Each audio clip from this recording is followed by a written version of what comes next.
નમસ્કાર મિત્રો, આજે હું તમારી સમક્ષ એક એવી વાત લઈને આવ્યો છું કે જેને કોર્ટ ઓફ લોમાં તમે જ્યારે ડિફેન્ડન્ટ તરીકે હોવ અથવા તો જજમેન્ટ ડેટર તરીકે હોવ ત્યારે તમે આ ડિફેન્સ લઈ શકો છો.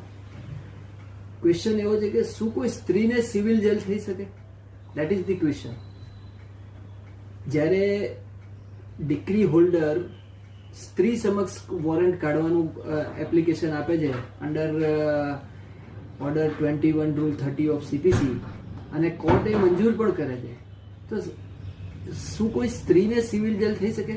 એમાં કઈ સેક્શન લાગે? તો કાયદાની પ્રોવિઝન જે છે સેક્શન 56 ઓફ CPC એ એવું કહે છે કે કોઈ પણ સ્ત્રીને સિવિલ જેલ ના થઈ શકે.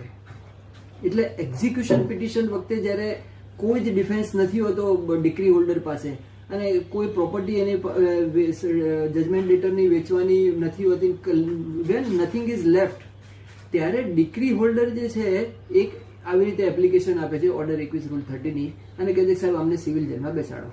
ત્યારે સ્ત્રી પણ અંદર આવી જતી હોય છે.